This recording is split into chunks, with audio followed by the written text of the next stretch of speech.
নমস্কাৰ বন্ধু welcome to my YouTube channel Assam career update আজি পুনৰ আপোনালোকৰ কাৰণে বহুত ভাল খবৰ আহিছে খাদ্য বিভাগৰ ফালৰ পৰা নতুনকৈ এফচিআই নিযুক্তি গ্ৰেড 3 গ্ৰেড 4 2026 বৰ্ষৰ ক্ষেত্ৰত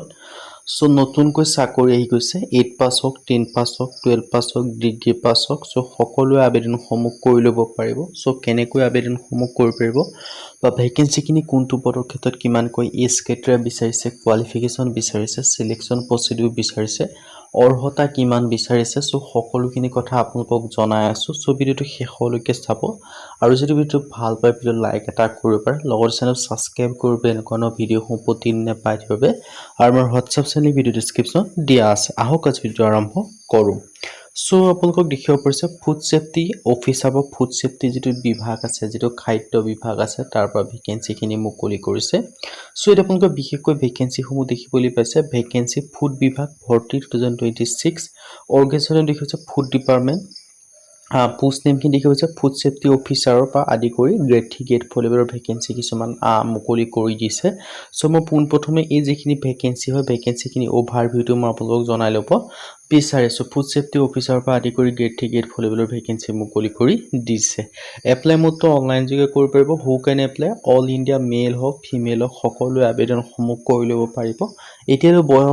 বয়সৰ সময়সীমা 18 পৰা 42 বছৰলৈকে পাৰিব লগতে আপোনালোকে এজ ৰিলেক্সেশন সমূহ লাভ কৰিব পাৰিব যদি আপোনালোকে এছসি হয় 5 বছৰকৈ পাব ওবিসি হলে 3 বছৰকৈ পাব আৰু পিডব্লিউডি হলে 10 বছৰ পৰ্যন্ত এজ ৰিলেক্সেশন সমূহ লাভ কৰিব পাৰিব সো তাৰ পিছত আপোনালোকে ডিটেইলছ খিনি দেখিব পাৰিছে এটো কোৱালিফিকেশ্যন কিমান বিচাৰিছে প্ৰতিটো পদৰ ক্ষেত্ৰত বেলেগ বেলেগ ধৰণৰ কোৱালিফিকেশ্যন বিচাৰিছে সো বিশেষকৈ আপোনালোকৰ যদি আপোনালোকে মেইন যেটো ফুড সেফটি অফিচাৰৰ ভ্যাকেন্সি তাৰ ক্ষেত্ৰত যে আবেদন কৰিব বিচাৰিছে তেন্তে আপোনালোকক বেচেলৰ ডিগ্ৰী বিচাৰিছে সো বেচেলৰ ডিগ্ৰী মানে আছে বিএ হওক বিএসসি হওক বিকম হওক যদি আপোনালোকে যিকোনো এটা ডিগ্ৰী পাস কৰি থৈছে তেতিয়া আপোনালোকে আবেদনসমূহ কৰি ল'ব পাৰিব আৰু সিলেকশন প্ৰসেসটো ৰিটেন এক্সাম হ'ব ডকুমেন্টস ভেৰিফিকেশন হ'ব সেইটা মাধ্যমেৰে আপোনালোকক সিলেকশন সমূহ কৰা হ'ব আৰু ইম্পৰ্টেন্ট ডকুমেন্টছৰ ক্ষেত্ৰত passport size photograph signature Aadhaar card education certificate caste certificate age proof এইগিটা ডকুমেন্টছ হলে আপোনালোকে আবেদনসমূহ কৰি ল'ব পাৰিব সো আপোনালোকৰ কাৰণে এটা ডাঙৰ অপৰচুনিটি হয়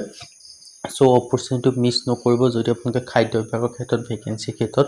আবেদনসমূহ যে কৰিম বুলি ভাবি আছে তেন্তে ভ্যাকেন্সিখিনি ক্ষেত্ৰত আবেদনসমূহ কৰি ল'ব পাৰিব খাদ্য বিভাগৰ ফালৰ পৰা ডাঙৰ ৰিক্ৰুটমেন্ট আপোনালোকৰ কাৰণে মুকলি কৰি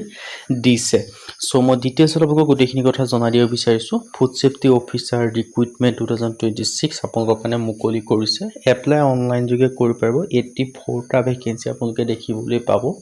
সো এটা ভাল অপৰচুনিটি আপোনালোকৰ কাৰণে মুকলি কৰি দিছে ফুড সেফটি বিভাগৰ ফালৰ পৰা সো যদি আপোনালোকে ইন্টাৰেস্টেড হয় যদি আপোনালোকে এলিজিবল হয় আবেদনসমূহ কৰি ল'ব পাৰে ফুড সেফটি অফিচাৰ লেভেলৰ ভ্যাকেন্সি মুকলি কৰিছে সো এই গ্ৰেড 3 গ্ৰেড 4 লেভেলৰ ভ্যাকেন্সি পোষ্ট নেমটো দেখিছে ফুড সেফটি অফিচাৰ এফএসও বা গ্ৰুপ বি লেভেলৰ ভ্যাকেন্সি আৰু ইয়াৰ ক্ষেত্ৰত আবেদনসমূহ অল ইণ্ডিয়া মেল হওক ফিমেল হওক সকলোৱে আবেদনসমূহ কৰি ল'ব পাৰিব যদি আপোনালোকে ইন্টাৰেস্টেড হয় যদি আপোনালোকে এলিজিবল হয় যদি আপোনালোকে আবেদনসমূহ কৰিম বুলি ভাবি আছে তেন্তে ভ্যাকেন্সিখিনি ক্ষেত্ৰত আপোনালোকে আবেদনসমূহ কৰি ল'ব পাৰে